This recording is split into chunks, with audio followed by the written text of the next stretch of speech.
Hey there, I'm Brent again. Um, I'm trying to use YouTube to raise money for the Leukemia Lymphoma Society. This is my seventh time participating in Team in Training. It's a nationwide team of endurance athletes that raise money for cancer research and complete marathons and long bike rides.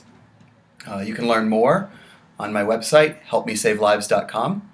I'm a 14-year cancer survivor and really hope that you'll connect with me on this journey and make a donation to help fund life-saving research. But this is YouTube, and it should be a little more fun than that.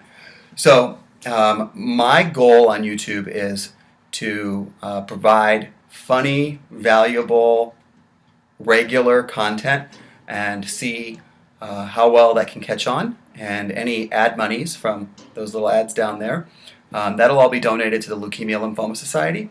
And if you'll share this content, if you think it's funny or entertaining or inspiring, if you'll share it, you're helping out that cause. You can also click the little link right down there, and that will take you over to my blog where you can learn about my program in detail and make a donation to the Leukemia Lymphoma Society. Without further ado, this week I'm going to share with you my top 10 favorite songs. Dixie Chicks, Wide Open Spaces. I'm so glad that I moved out west, and to me that song is kind of about that. I just think that there's a whole lot about leaving a place that you know and driving off into the sunset and making your dreams come true. And that's what I'm trying to do here in San Diego. So far, it seems to be working out pretty well, 3 years in. Number two, not in any real order, Annie Lennox. I'm a big Annie Lennox fan. My favorite song of hers of all time is No More I Love Yous. That song to me is about individuality and strength from within, and also the courage to walk away. That's really an important thing to learn in life. Wow, the third song is another female artist.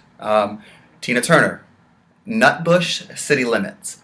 And if you're not familiar with that song, it's from her Ike and Tina Turner days. It's got a hard, gritty feel, and to me it's about paying homage to your roots. And so while I'm glad that I drove west and made it to San Diego, I think it's really important to kind of honor that I was born in Phoenix and raised in Daytona Beach and did a stint in Charlotte, North Carolina. Like your present day person is made up of your past experiences, and where you live is a big part of that. And I think it was really cool that after Tina had achieved some success, she wrote that song about her hometown, Nutbush, Tennessee. Number four, this is the Bellamy brothers, Baby's Got Her Blue Jeans On. And that's because skinny jeans make me feel sexy. So whenever I put on a good pair of jeans, that song is just running through my head. So it's with me pretty often because I wear a lot of good jeans. Thank you, bonobos.com. Yes, that's a shout out. Not a paid endorsement. However, Bonobos, if you're interested, I'm seeking corporate sponsors. Number five, put this halfway through the list, Grace Jones, Pull Up to My Bumper. And that's because when I've got those skinny jeans on, I want to dance dirty. Number six, Jennifer Holliday, I Am Telling You. That's from the Dreamgirls soundtrack. And Jennifer Hudson did a great job with that song in the movie, but I think Jennifer Holliday out-edged her just a little bit. I'm a really stubborn person, and on the inside, I think I'm also a little bit of a black woman, and so that song just really resonates with my core. And just recently, I actually started singing that song out loud in my car. For years, I've just been mouthing it. It's different, trying to actually say the words out loud and hit notes. There's really something to speaking as opposed to just thinking, or writing instead of just thinking. So if you're facing something or have something to say, sometimes just really getting it out there, putting it out there in the world. The secret is really a powerful, powerful thing, and that's because it's hard, like that song. Number 7, I think we're on.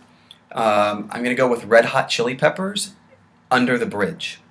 That's kind of an older song. I listened to it a lot in my teenage years. And then in my early 20s, it started to really hit home with me. I actually struggled quite a bit with drugs early on. So I had cancer at 18 and did about a year of chemo and radiation. And after that, I partied really hard for a few years. Cleaned my act up. Here I am today, getting ready to run my 7th marathon. But Under the Bridge, I think that's about like recognizing that you got some shit and trying to course correct. Number 8, George Strait, The Chair. This was my mom's favorite song when I was a kid, and I think it's just kind of stuck with me. What I like about this is that George Strait is kind of this like sexy cowboy, and in the song he just throwing some real game. He meets this girl at a bar, and he's like, "Excuse me, I think you've got my chair. Could I drink you a bye? Oh, listen to me. What I mean is, could I buy you a drink?" And then at the end, he kind of says he'll drive her home, and that it wasn't his chair after all. Anyways, George Strait, The Chair, really great song. Number 9, going back to my black girl again, MC Lyte featuring XScape. This song is called To Keep On, Keepin' On. It's the closest I'll ever be to a rap star. Like most people that I know, or guys that I know that I grew up with, they can sing, Ice Ice Baby or Regulators. I know every word to Keep On Keepin' On, and I'm pretty proud of that. And then closing out my top 10 list in this week's video is They Might Be Giants, Particle Man. It's just a kind of a quirky, fun song. It's kind of folksy and a little bit nerdy, kind of like me. So there you have it, my top 10 list. I hope that you tune in next week and maybe give this video a like and subscribe to my channel. I'd really appreciate it. Have a great one.